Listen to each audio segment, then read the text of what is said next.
radiyo ijwi ry'amerika ivugira Washington DC mu kirundi n'ikinyarwanda.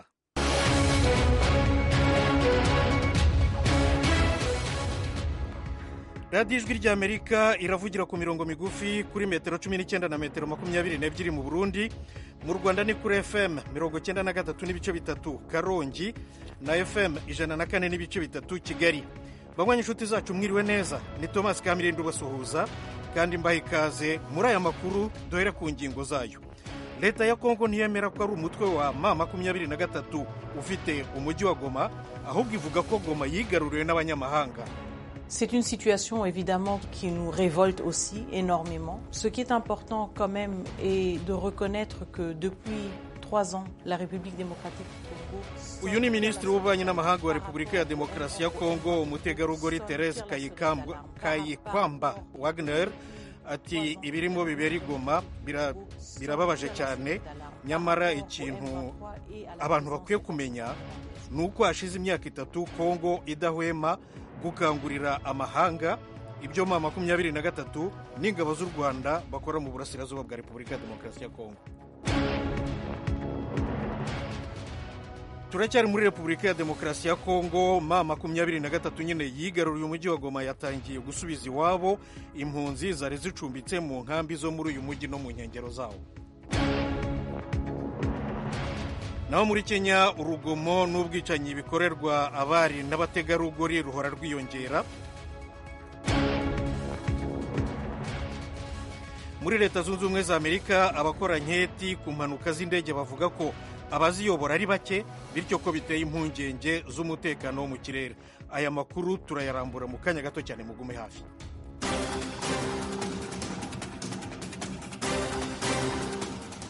Amakuru tuyahere rero muri Leta Zunze Ubumwe za Amerika. Nk'uko nari maze kubibabwira, abakora nketi ku mpanuka y'indege itwara abagenzi na kajugujugu ya gisirikare zagonganiye mu kirere zizimirira mu ruzi rwitwa Potomac hafi ya Washington DC, umurwa mukuru w'igihugu, bazamuye ikibazo cy'umutekano wo mu kirere n'ubuke bw'abakozi bo ku butaka bayobora indege. Eugene Mukankusi nibyo atubwira. Iyi niyo mpanuka y'indege yatwaye ubuzima bw'abantu benshi muri Amerika mu myaka 24 ishize. Ishami rishinzwe kuzimya umuriro rya hano Washington DC ryatangaje ko habonetse ikizwe nk'agasanduku k'umukara k'indege y'isosiyete American Airlines yahanutse nyuma yo kugongana na kajugujugu ya gisirikare mu mugoroba wo kwa gatatu, igahitana abantu 67.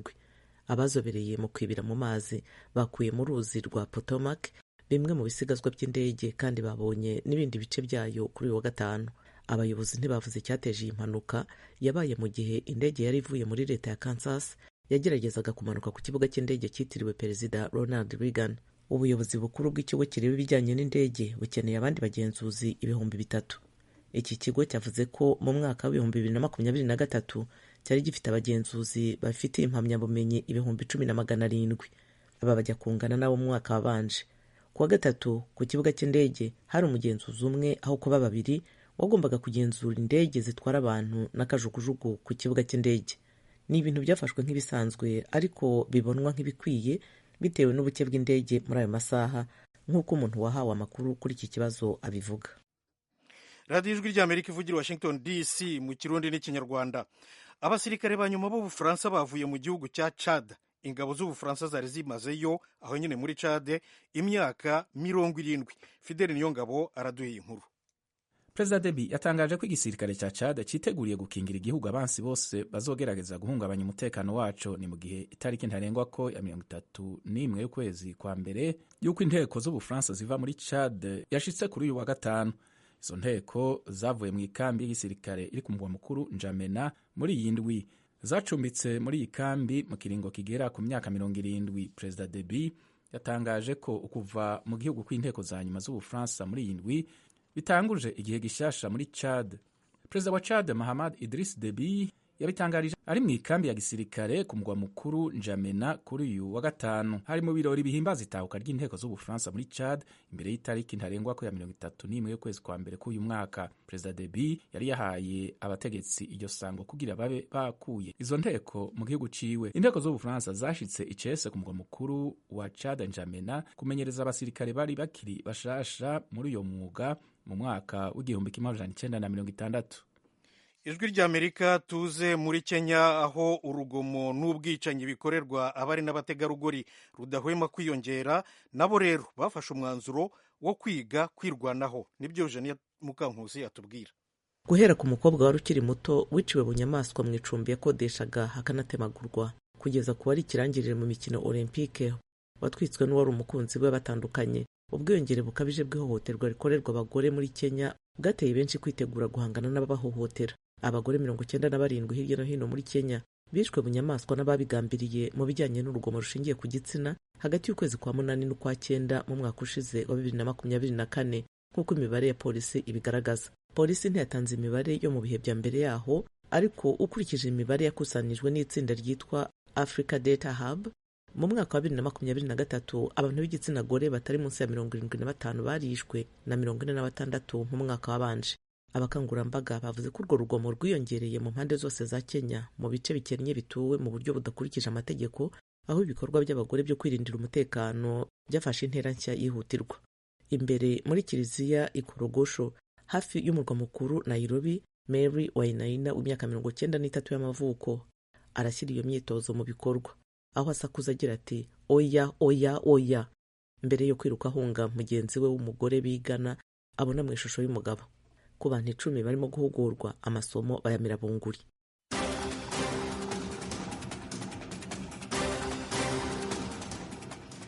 Aya makuru murayumvira kuri radiyo ijwi ry'Amerika ivugira Washington DC mu Kirundi n'Ikinyarwanda, no kuri wa/eshatu radiyo yacu voa.com, YouTube na Facebook radiyo yacu voa.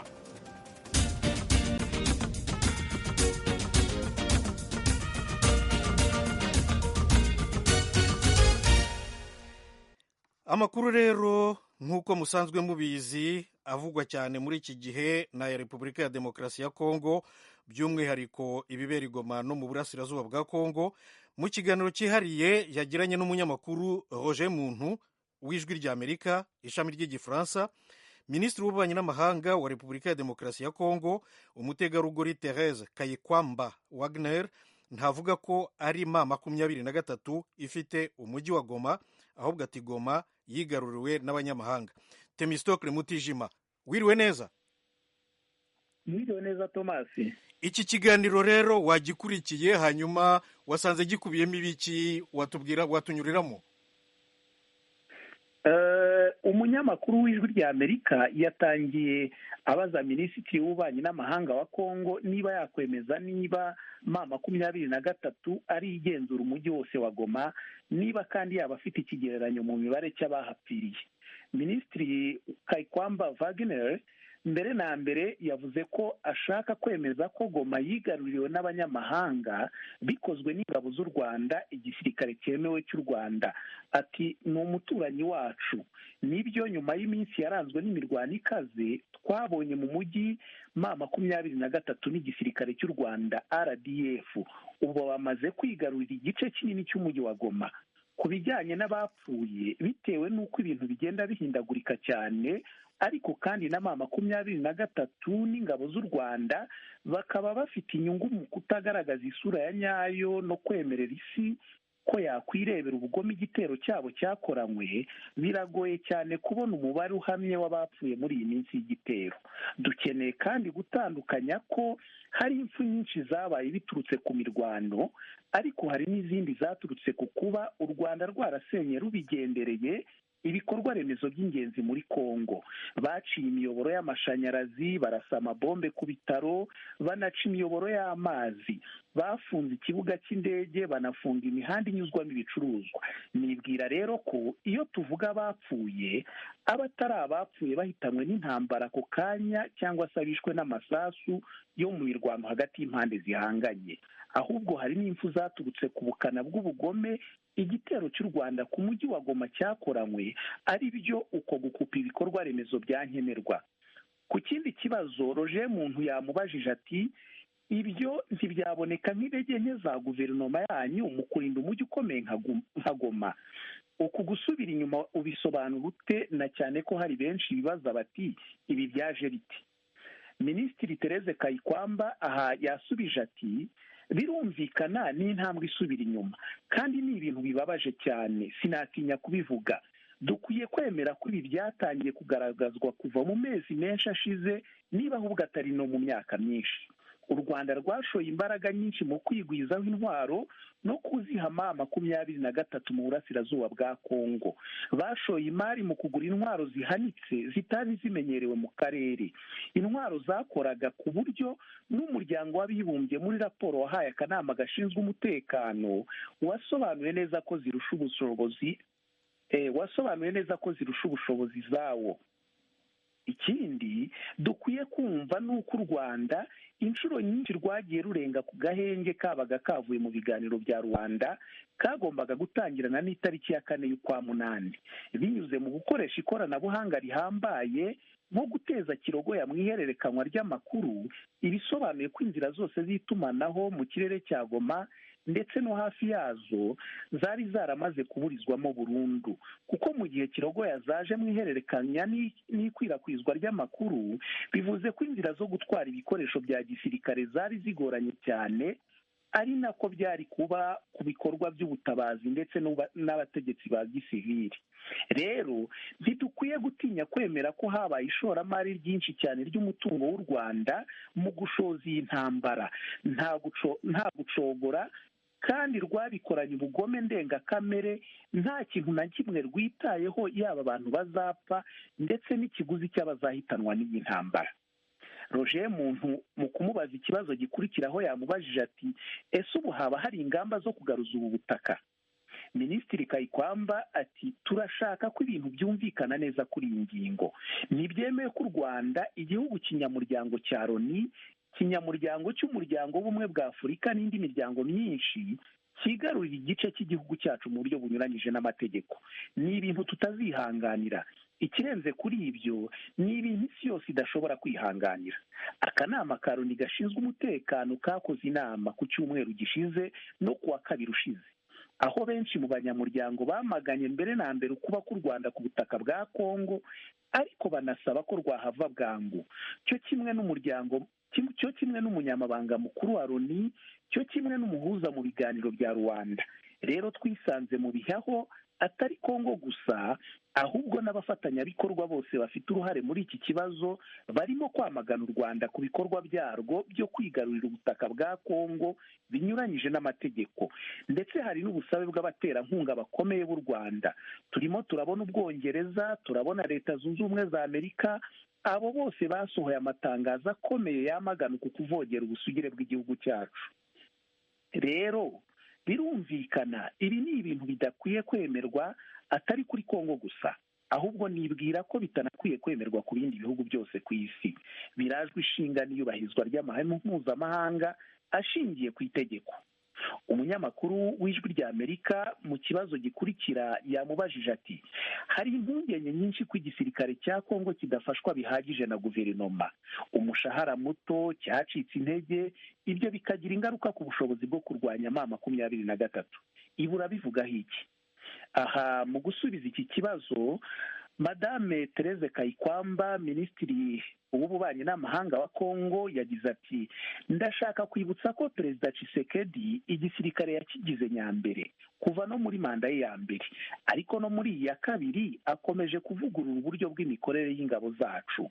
Habaye ingorane nyinshi mu bijyanye no kuvugurura igisirikare, mu kugishakira ibikoresho no mu gukora ibishoboka ngo kibone ubufasha bwose gikeneye. Gusa turemera ko uyu ari umurimo ukomeza. Turemera kandi ko iyo ibi byakabaye byarihuse, kuko byari kudushoboza kurwana mu buryo bukomeye kurushaho.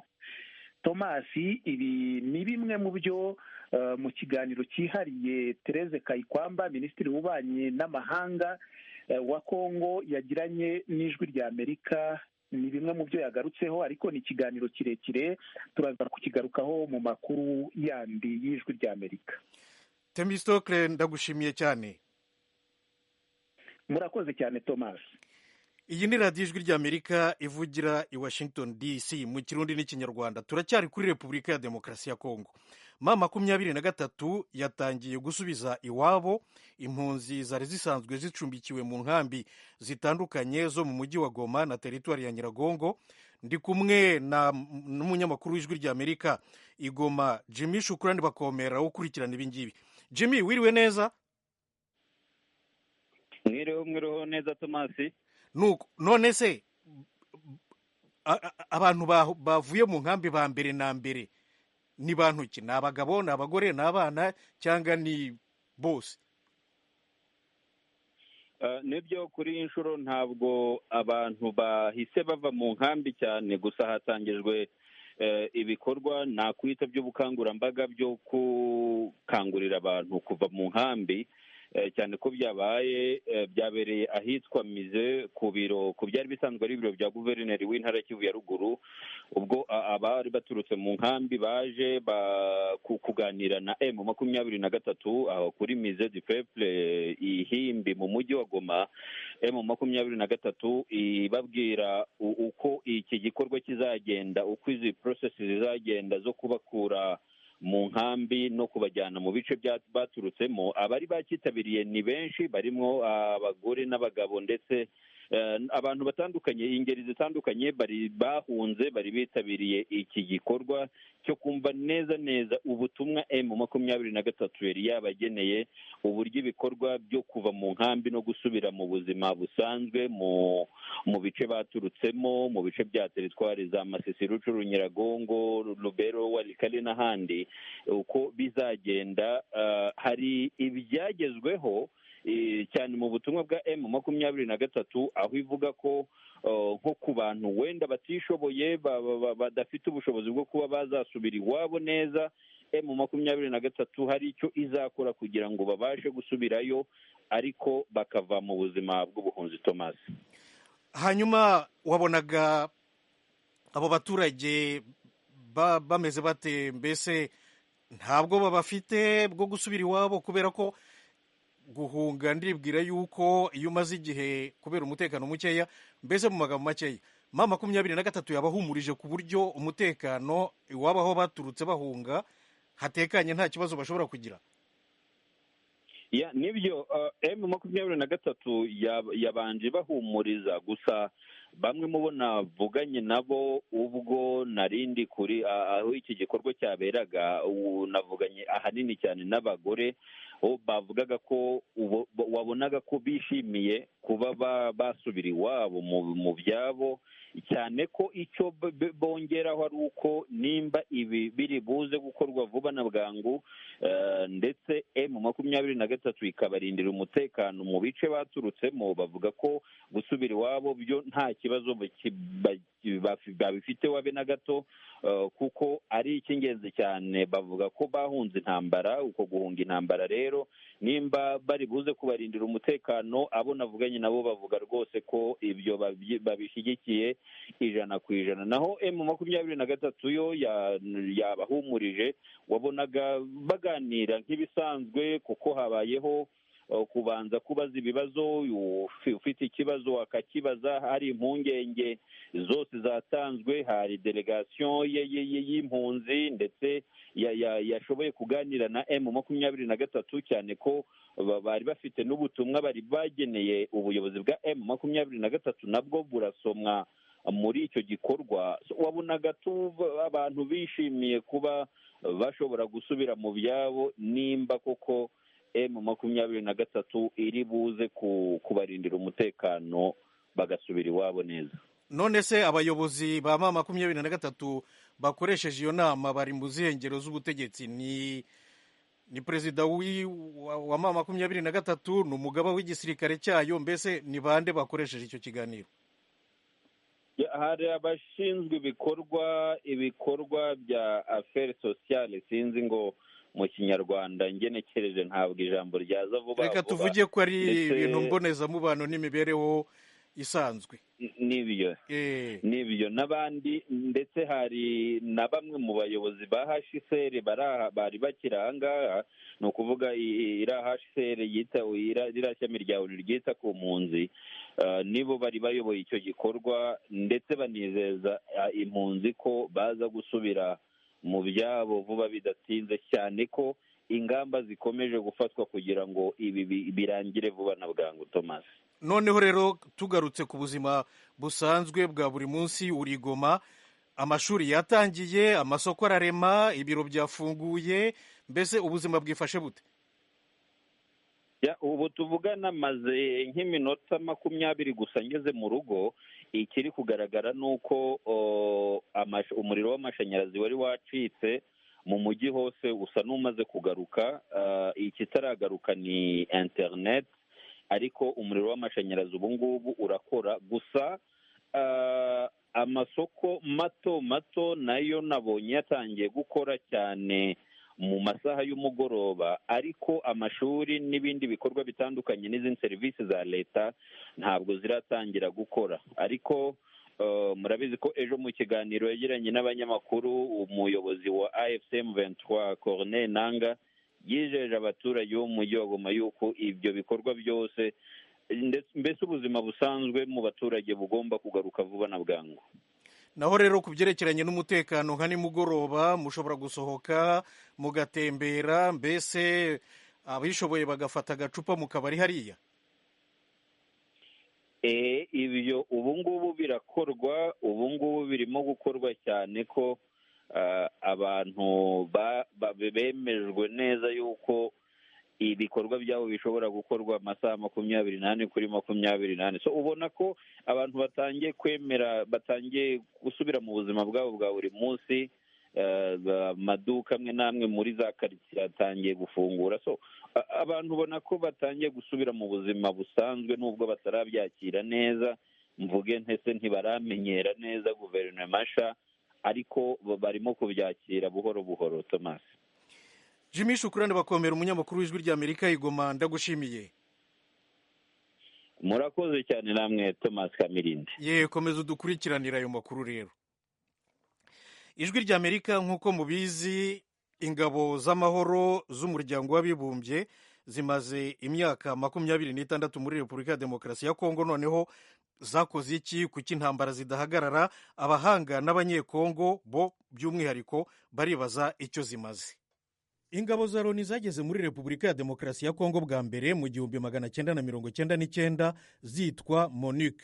MONUC yahinduye izina mu 2010 ifite abakozi 24,983 bagizwe n'abasirikare n'abapolisi mpuzamahanga 20,586, abasivile mpuzamahanga, abasivile b'abanyekongo n'abakorerabushake mpuzamahanga ba Loni. Mu 2010 rero MONUC yahinduye izina yitwa MONUSCO. Kugera mu kwezi kwa 10 2024 MONUSCO yari ifite abakozi 13,971 barimo abasirikare mpuzamahanga 10,183. MONUSCO ifite ingengo y'imari ya buri mwaka irenga $1 miliyari 1 na miliyoni 123.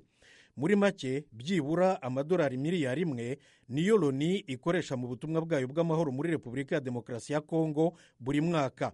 Bivuze rero ko muri iyi myaka 26 ingabo za Loni zimaze muri Kongo zakoresheje $1 arenga miliyari 26.